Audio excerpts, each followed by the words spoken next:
Hi, I'm Jean Schumacher, founder of the Plant-Based Academy, where I provide help, support, guidance, and resources to switch to a plant-based lifestyle and get your health back. Today, I have the privilege of connecting with Sharme Ridley. Sharme, first of all, we go way back for a long time in terms of our health and our health journey. But Sharme works now for the CNS Kitchen. She's the kitchen coordinator for the Colin Campbell Center for Nutrition Studies and serves as one of the hosts for the community. Sharme is also Rouxbe-certified in plant-based cooking. She's a professional who specializes in creating Creole-inspired dishes. So, overcoming a host of health issues after adopting a plant-based diet, she now inspires others to follow a whole food plant-based lifestyle through her efforts with Plant-Based Atlanta, the Atlanta Creole YouTube channel, where she offers whole food plant-based cooking demonstrations. She earned her CNS Cornell Plant-Based Nutrition Certificate and is a licensed Food for Life instructor through PCRM, Physicians Committee for Responsible Medicine. Thank you, Sharme, so much for taking the time to be with us here tonight. Thank you. Before your dramatic weight loss journey, what health issues were you up against? Well, I tell you, I was that teacher who always came to work, but I always had an issue. I look at what happened to me as gaining my health rather than losing a lot of weight. At the beginning, the weight came off a little bit easily. I was close to 300 pounds. I still have some weight to lose. It gets a little bit harder over time, but my health is what it has improved. I had high cholesterol, high triglycerides, high blood pressure, prediabetes, just 2 percentage points away from being a diabetic, hypothyroidism. At that time, 19 surgeries. I've had a lot of issues as far as my joints are concerned, severe osteoarthritis. I've had 2 knee replacements. I also had, and they say COPD is not curable, but I have not had COPD episodes in several years. My CRP, that's what shows us our inflammation. It was 5.9, and now the last time I had it checked, it was 0.3. I had terrible ongoing neuropathy that stemmed from a 3-month bout of shingles. So the neuropathy it never went away until, I started eating like this. I walked with a cane, sometimes with a walker. Sometimes I was in a wheelchair at school. So I had a lot of health issues, a whole lot. And today I take no medicine at all. I'm 65 years old. I feel great. This is a wonderful lifestyle. But what made you, I know you've overcome so much and you just look so, and I can't tell you the remarkable transformation this woman has undergone that I've seen over more than like a decade and a half now. So it's your journey has just been remarkable. But what made you decide to go whole food plant-based? Just because this was a while ago. Yes, in 2016. So December of 2016, right after the United States Thanksgiving festivities, right? I didn't feel well. So that's when I went to the doctor. And when I got, all this stuff diagnosed, came home with all these bags of medicine, and I was sad. I was very sad. I was like, I just did not want to do that. And then I remembered a few years back, I would say probably 5 years back, I watched a PBS special by Dr. Furman, and he was promoting his book, Eat to Live. And I always support PBS.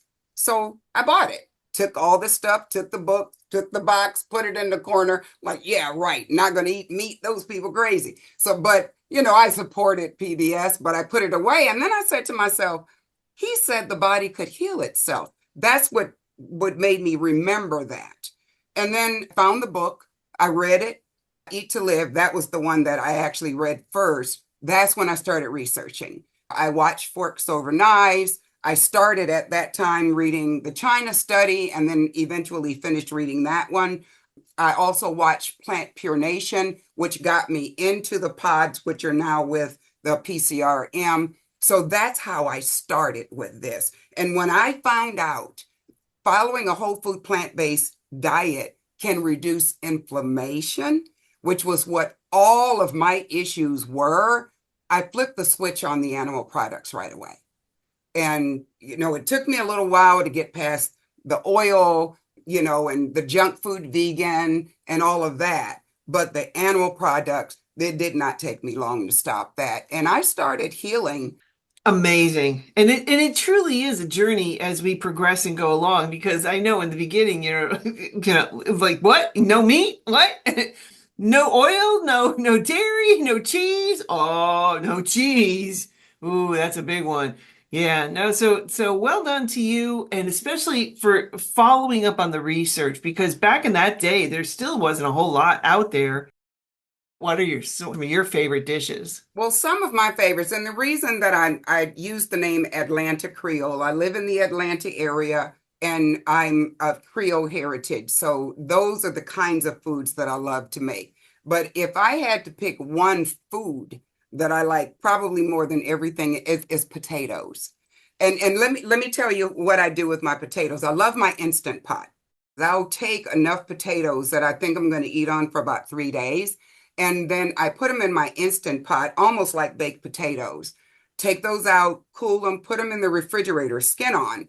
And so whenever I need something quick, I just grab a couple of potatoes, chop them up, something as simple as dry sauteing some onions, and then throwing in chopped up potatoes and seasoning them, and I've got a wonderful breakfast. I have a dish called green beans and potatoes, which is a Southern dish. A lot of people grew up eating that. I learned how to make that without having to put meat and stuff in it, so that's a favorite. Cabbage and potatoes is another favorite of mine. I have a corn chowder that I absolutely love, and it has potato chunks, plus a little potato gravy in there as well.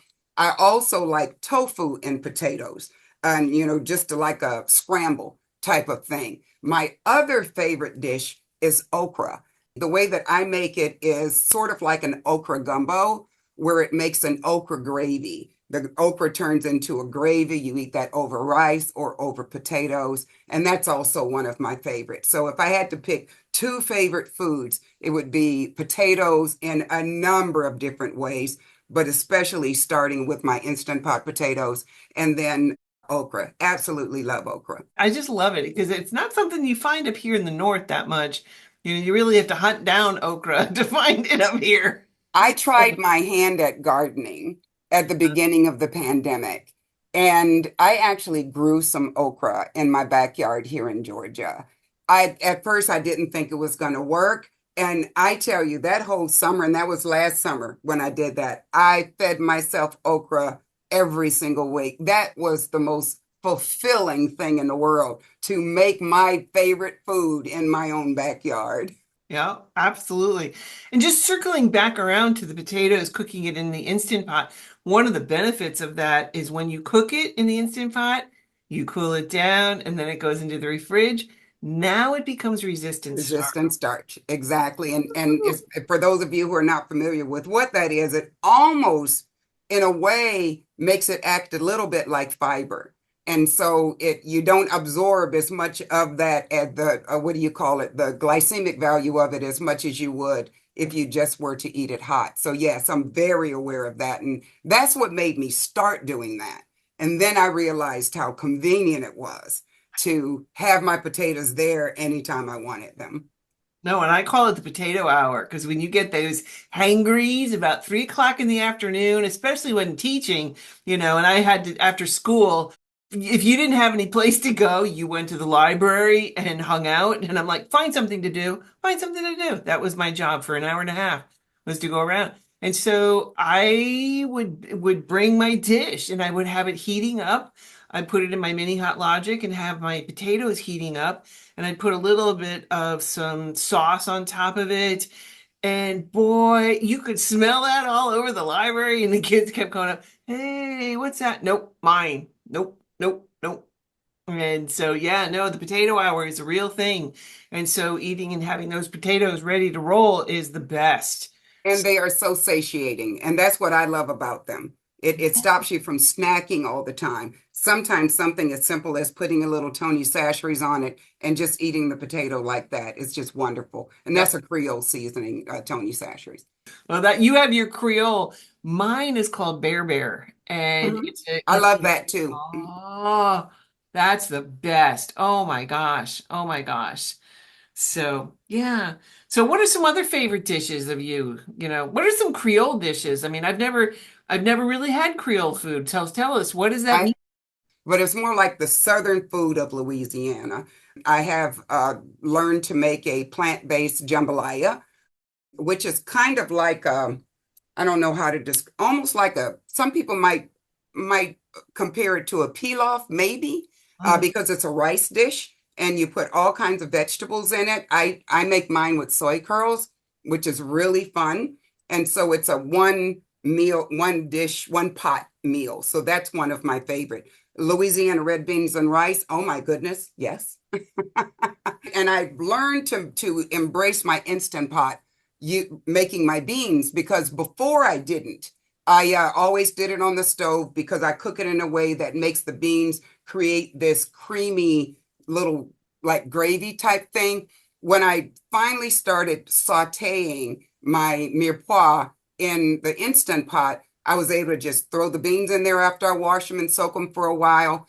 But it's what's neat about it is the beans will pretty much cook in a half hour in there. But then after I let it release, quick release, then, and it still has a lot of water in it, I'll put it back on saute and it'll bubble and bubble for me. And then I'll take some of those beans out of there with the water, put them in my blender, blend that up, pour it back in there, and that thickens up that gravy for me. And then I just let that cook on slow as long as I want it to. And so my red beans and rice, when I would go to family functions before I became plant-based, my red beans and rice was always the second meal that everyone would eat because I would always make enough for everybody. When I started eating plant-based, I still brought my red beans and rice. And it was still delicious as always. It just didn't have all of the sausage and stuff in it. And they still ate it up like nobody's business. So that's another one that I enjoy. I tried my hand at making a gumbo, and it's okay. It's tasty, right? But it's not a gumbo. That's one thing that is hard to recreate really, really well without the oil, because the roux in making a gumbo, the definition of a roux is the oil and the flour. And so what I end up doing with that is I put my flour in the oven for it to toast until it gets about the color of chocolate, and then that's when you put it in to make the gumbo. So those are some of the Creole dishes that I've learned to transform into whole food plant-based. Well, what are three things that someone can do to help start this journey? Learn as much as you can.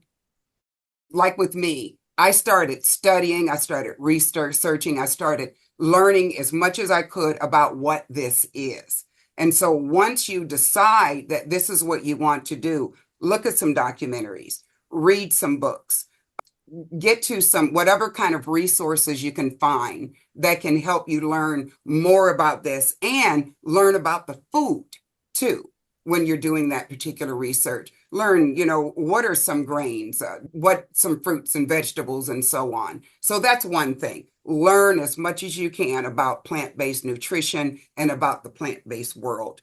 The second one that I would suggest would be to think about how to plan your meals and do it in such a way that you're not trying to recreate things 2 or 3 times a day. I batch cook. I cook probably twice a month, my big things. And I put everything in my freezer, and I have a Hot Logic Mini where I'll say, okay, I want this, this, and this. I put it in my Hot Logic Mini, and by noon, that's ready for me. I put what I want for dinner then, and then by dinner, it's ready for me. So I'll cook a pot of beans, and then I'll put them in these 1 cup Pyrex containers. I use glass. And, once they cool, put them in my freezer. I have mixed greens in my freezer. I have okra stew, always have okra stew in my freezer.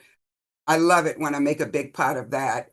My my Creole corn chowder is awesome. The thing about my Creole corn chowder, though, is that if I'm going to put that in my freezer, though, I leave the potatoes out That's one thing about potatoes. They don't freeze very well. They kind of taste a little watery. So I don't typically do that. So batch cooking is one thing that I would suggest that a person do in addition to prepping like their vegetables, chop some stuff up to have them ready for the week. And come up with whatever that meal plan is that you want for that day. Think about, okay, what am I going to eat today? Don't let it surprise you. Plan it. And then the third thing that I would say would be to find some support, find a community, find people who feel this way, who think this way, who eat this way. And it might be hard. That's why online communities are absolutely wonderful, like what Jean has as far as her academy is concerned. And of course, as she mentioned, I'm one of the hosts and the coordinator of CNS Kitchen, which is an online community of people who are either following a whole food plant-based diet. So those are the three tips that I would have. And a bonus one would be consistency. Yeah. Once you find something that works, give it a try consistently. It's hard when you say, okay, oh, I'm doing it, but I'm going to have some of this vegan junk here and I'm going to do a little of that there. Try to do it consistently as much as possible. That's when you're going to see the results. Right? I mean, when you start to do that, you're starting to heal your gut biome. Yeah. And that's one of the biggest things. That's one of the biggest new things in terms of research that's coming out is the gut biome. And learning about that, and if you're putting in all this good, nourishing food and you're getting all this wonderful fiber and all the nutrients and you're eating from the rainbow, and then all of a sudden you put this crap in, it's your gut biome's like, wait, what is this? Right. And then you don't feel good. I literally had a similar issue. I got I was on my way home, and I hadn't planned. I was tutoring after school, and I got a bagel. I was just going to get a bagel, as God is my witness, to just make it through because you can talk yourself into anything. And I just had that gauntlet on the way home, to get through all the fast food restaurants and everything else. And so I said, I got to have something to make it through. I can't get home. And they put cream cheese on it, and I couldn't stop because he's like, "Oh, it's got walnuts and raisins and cinnamon," and I'm like, "Oh my God, yeah!" I couldn't stop, and I ate the cream cheese, and I couldn't believe how sick I was. My gut biome was like, "Yeah, no, I'm going to make it so that you do not do this again." And the pain was real. The pain was real. Oh my God. For at least 6 hours, the pain. And have I had cream cheese since then? Oh, no, no, no. No, not even plant-based cream cheese. I'm like, yeah, no, that's the spawn of the devil right there. But talk to me about this okra dish that you make that you always have in your freezer. Talk to me. How do we make that? It's just a hodgepodge of vegetables. I always start with my mirepoix, the onions, bell pepper, celery, and carrots. I always start with that, right? And then put my seasonings on top, always sauteing with no oil. Then I'll put my seasonings to toast a little bit along with the garlic because I put the garlic in a little bit later. Then I'll pour in a little bit of broth, veggie broth, and whatever vegetables I'm going to throw in there. Those vegetables that take longer to cook, I'll put them in first, but I always include small chunks of cabbage. There's something about cabbage that makes my soups and my stews taste really, really good. Then after I get all of my vegetables in there, I'll put my okra in there as well. So the vegetables might consist of, like I said, cabbage, but when you freeze kale, Mhm. and then when you take it out the freezer, you can beat it and it turns into little flakes. And so I call them kale flakes. And I always pour that in there. So like it gives me a lot of nutrients in it. And then, broccoli and cauliflower and whatever other vegetables I'm going to put in. But then I'll always make sure I have like 2 big bags of okra if I buy it or if I pull it from my garden. But I'd have a lot of okra. Let that cook down probably about an hour, maybe a little bit less. And then that's my okra stew. And I keep that and it's not the same, and a whole bunch of basil. The basil, it really gives it a wonderful flavor. It's delicious. You can eat that over rice. You can eat it by itself. You can add potatoes to it, eat it with potatoes. Well, I used to love like the breaded okra that was fried. I mean, who didn't? I mean, like, back in the day because I spent a lot of time down in Alabama and love that. Have you come up with a way to like bread okra and bake it perhaps? No, no, I've never eaten okra that way, Mm, believe it or not. Where really? I'm from, okra Okay. gumbo is the way we ate okra. You cut it up the way that you would see it in the fry, but it's all cut up and it's used as a like a stew. Okay. Usually back in Louisiana to eat it over rice. Okay. So the whole okra or the breaded, no, but I do like have a dredge that dear friend of mine, I work with Chef Dell when I bake my tofu, my oven fried tofu, I put that on it. And things like my cauliflower, when I want to have some breaded cauliflower, and basically all that really is almond flour and nutritional yeast and seasonings, and just shake it up in that, and that gives a nice coating on the outside for those sorts of things that you either put in the air fryer or in the oven. You mentioned the mini hot logic. For those people Mhm. who don't know what that is, talk to us about that. It looks like a little lunchbox. It's a tiny little thing. It's enough where you could have four of the Pyrex 1 cup containers or two of the 2 cup containers in there. And you can take your food out of the freezer, put it directly in the Hot Logic, zip it up, and plug it in. And in about 3 hours, your food is ready for you from frozen to ready to eat. Right? Yeah, it's pretty And cool. they not only have the small size, which looks like you said, a lunchbox, but Mhm. they have a 9 by 13, Yeah. that size. And those fit two perfectly 6 cup rectangular Pyrex dishes side by side.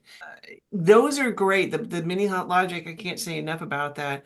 What are some other tips and tricks that you have up your sleeve? Try your best to look to make things that are akin to those kinds of things that you like. So if you like burgers, then look up recipes for whole food plant-based burgers, right? If you like having mayonnaise on your burgers, look for recipes for plant-based mayo. Those kinds of things that we just simply love, like mac and cheese. Try to find a cheese sauce that is made with whole food plant-based ingredients. I actually lucked upon one over the year because I'm allergic to cashews, and a lot of the cheese sauces are made with cashews. And I'm so sad that I can't have that cashew cream sauce. And I made it on my Atlanta Creole YouTube channel, and I said, Jill's cheese sauce. It's made with oats, and it's absolutely delicious. It's more like a nacho cheese rather than a milder cheese. And so, yeah, I would definitely say to look for those things that you just enjoy. And some people just like stir fries. You can do all kinds of things with a stir fry. You have your tofu, you have your soy curls, you have those kinds of things that can give you that protein, even though everything that we eat has a degree of protein in it. Just calming your brain down. That's one of the biggest things is calming your brain down so that you can get away from those foods and getting it out of your house. I think that's one of the biggest, I think, tips and tricks for me is you can't have it in the house. I have to make my home my wellness center Yeah, without question. And so I can go downstairs and what a sense of freedom that is, that I can go down to my kitchen and eat anything that I want in my kitchen. yeah, And and you've got to be kind to yourself. You have to really give yourself grace because sometimes we'll try and we'll do well. We'll do well for a while, and then one day we end up, eating something that's not on plan. Don't beat yourself up about it. right. Don't make yourself feel bad. Don't talk to yourself the way that you would not allow someone to talk to someone you love. So don't talk to yourself like that. Say, okay, that's over. Next meal, we'll get right back to it. And so that's something I had to teach myself because when we are gung ho about doing this thing, we want to be perfect. And no one's 100% perfect 100% of the time. You've got to give yourself grace and understand that you may not get to that 100% or 95% point the same time that another person does. Don't compare yourself with another person. Just do your best. And if you have a buddy, that's always good to be able to call up that buddy and say, hey, I'm thinking about, going on DoorDash. Talk me out of it, please. Like AA, having that person, Yeah. your buddy. That's absolutely. Debbie Darnell is from Canton, Ohio, and she made your smothered potatoes. How do you make those? Talk to us about that. Yum.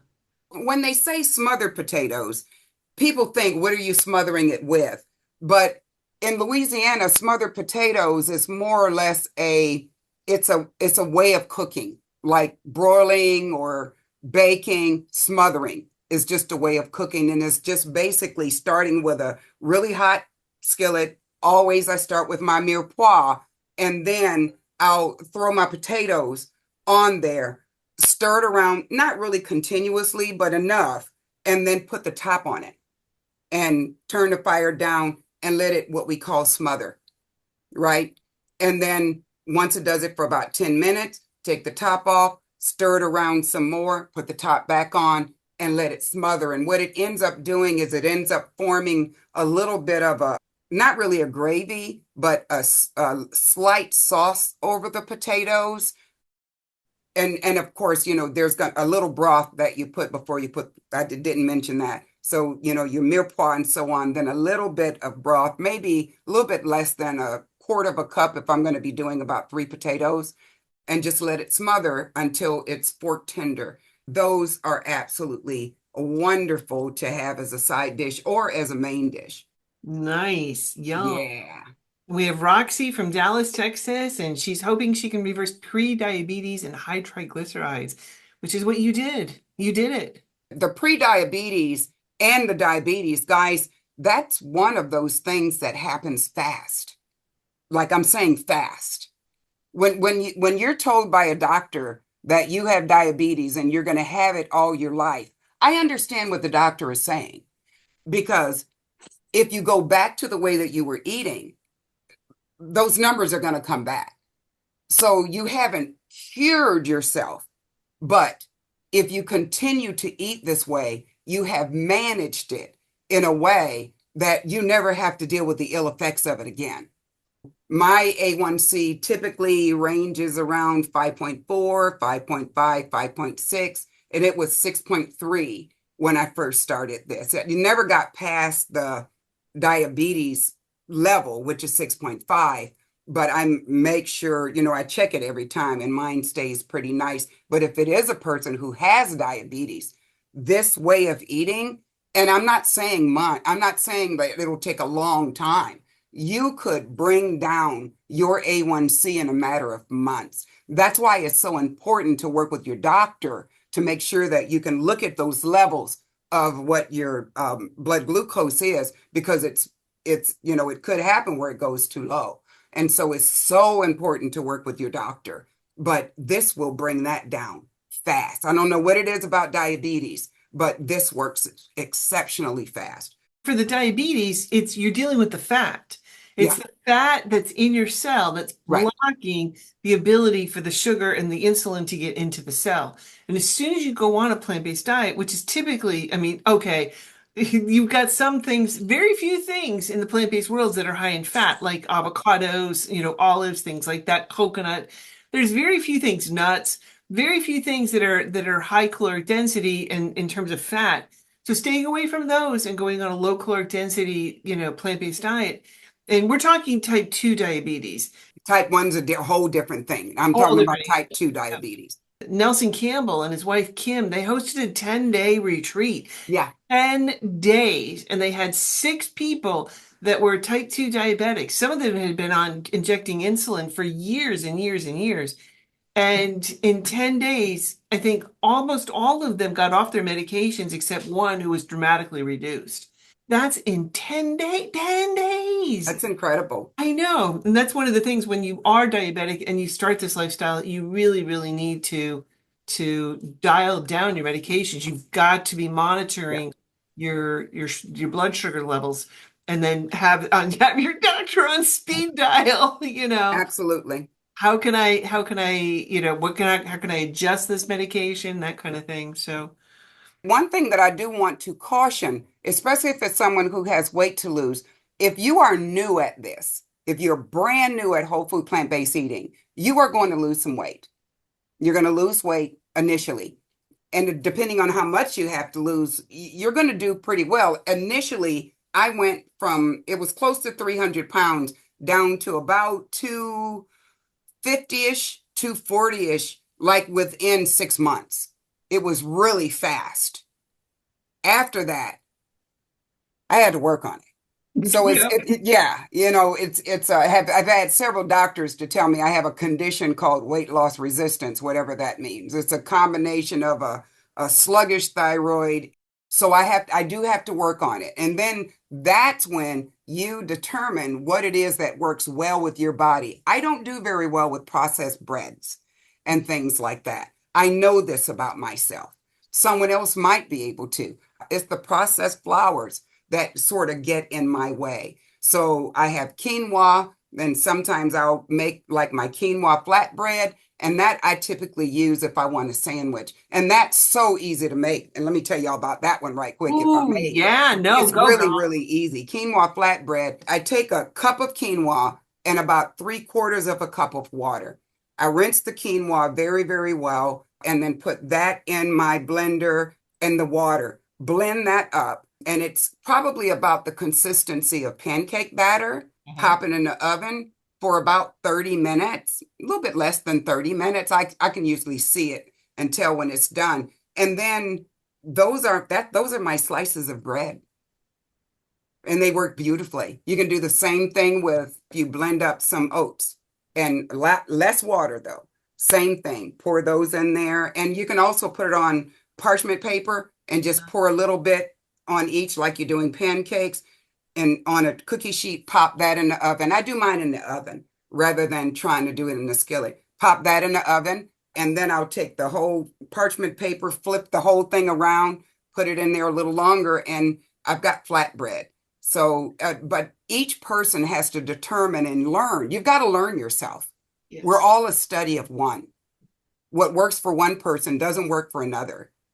And so you find out what works for you. If you find that if you eat this and you're not losing the way that you want, maybe that's getting in your way, right? But only you can determine that.